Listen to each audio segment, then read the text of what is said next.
What is up, guys? Today this is a very special video because I am upgrading my CPU to a AMD Ryzen 5 3400G right here. I've already got the thermal pad we'll be using, so there will be no argument of how much thermal paste to put on and what pattern to put on.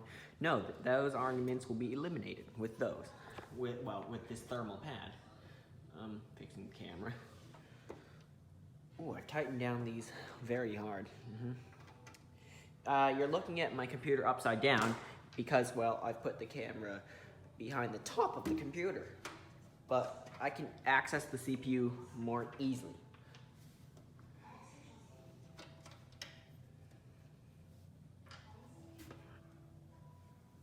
That one's actually really hard. All right, so time to remove the side panel. Kind of a guide on how to upgrade a AM4 processor. First is to pull on this latch, it'll pop, and then it's loose.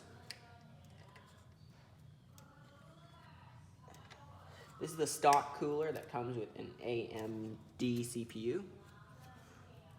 How does this go on?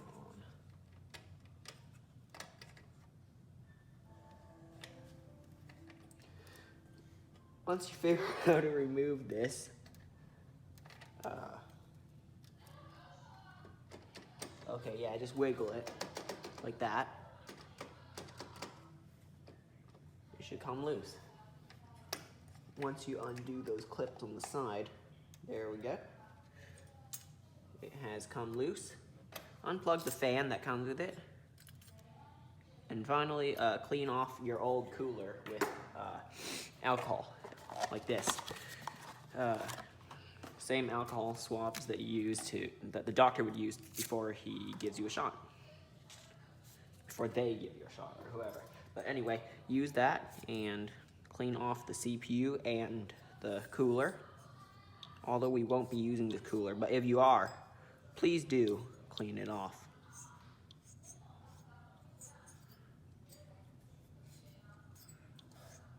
Like that. I'm just going to be putting this on my shelf because we have this. It's an Arctic AM4 CO CPU cooler. Put that aside and clean off the CPU as well, even though I'm swapping it out. But I like to clean it up, keep it clean, you know?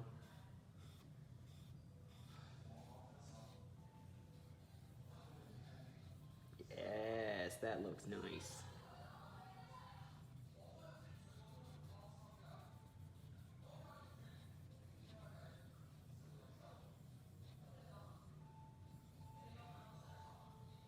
Yeah, this might take a bit of time, because there's a lot of thermal paste.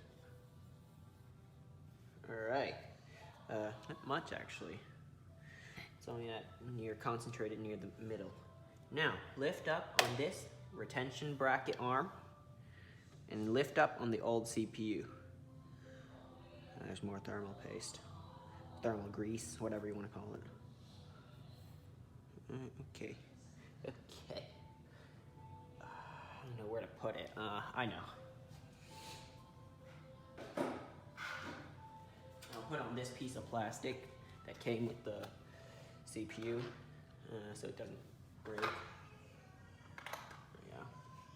Now, with that open, you'll want to look for the golden triangle on the new CPU. It's over there. Now, ignore my parents laughing in the background. They're watching a TV show. I have no interest in it. Don't know how they find it funny. But, yeah. Now look for the triangle on the CPU socket. In this case, it's on that corner over there. So pop it open. Don't drop it. That will be bad if you drop it. Very bad. Now, very simple task.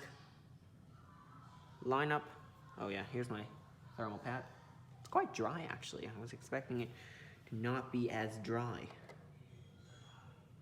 I've touched it with my hand, which is very bad. So I'm gonna clean it off just in case.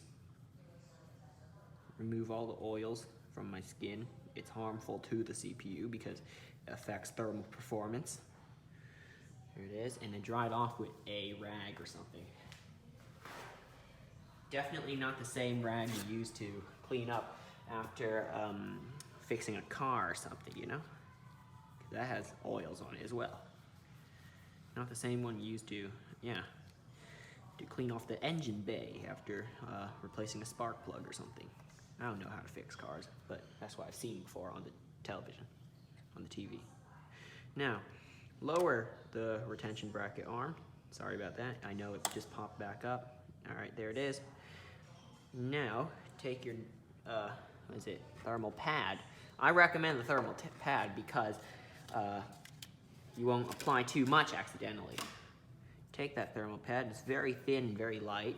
Put it right there. Ooh, I'm afraid it's gonna shift when I put the CPU cooler down. All right, put it the right way up. In this case, I know it looks like it's opposite, but whatever, because it's not opposite. Now, lower that onto the CPU.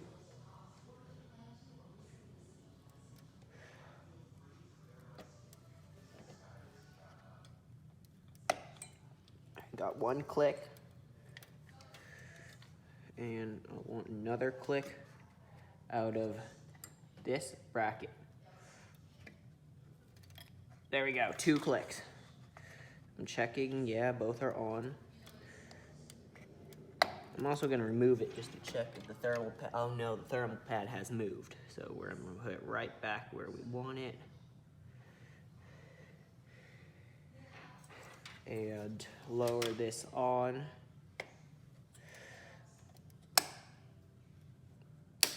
There we go, got a click out of both. Yeah, I'm gonna repeat this process a couple times just to get it right. Okay, repeated it one more time actually, and I think I finally got it right. But we can only tell with thermal performance. Now, connect the CPU fan header back to the same header you unplugged the old one from. Remember where that is, or just read what the motherboard says on the board itself, which is what, well, everyone else does. I'm not saying you're weird, you're all normal, you know. But anyway, now that that is done, I told you it'd be easy.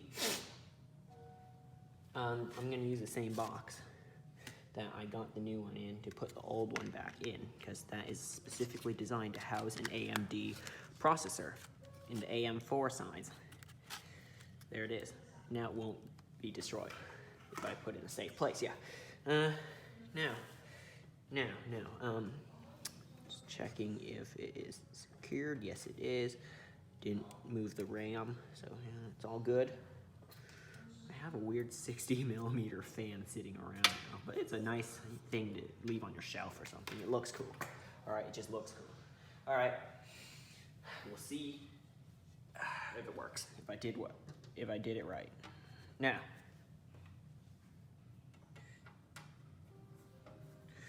tighten that down.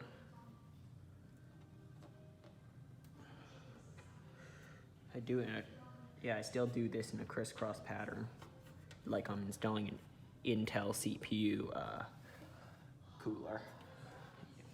It applies with all CPU coolers to do in a crisscross pattern when installing the screws.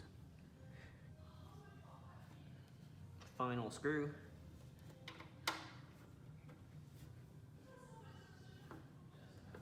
All right, now time to turn it on and see if it works.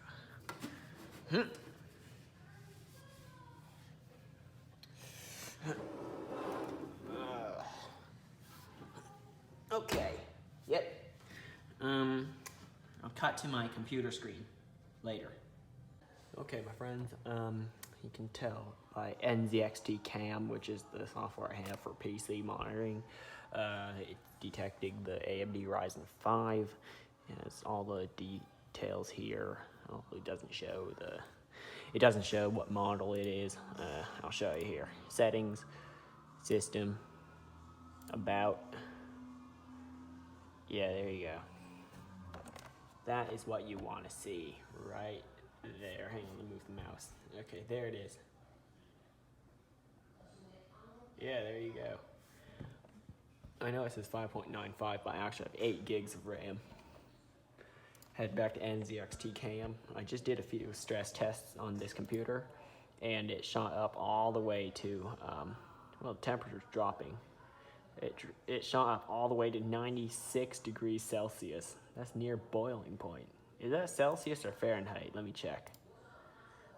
What settings do I have? Celsius. So that's near boiling point. Dang, that is... Yeah, I might need to upgrade the cooler one day. I know that. So, yeah, so that's how it is right now. I'm just waiting for the temperature to drop to an acceptable... Why does it keep varying so much? Oh no, I might restart actually shut it down and then wait a few minutes for it to cool down to like room temperature or something, and then turn it back on, see what it shows. What is 50 degrees Celsius in, wait, 212 divided by 2, that would be 107 degrees Fahrenheit. Yeah, that's acceptable. Am I right?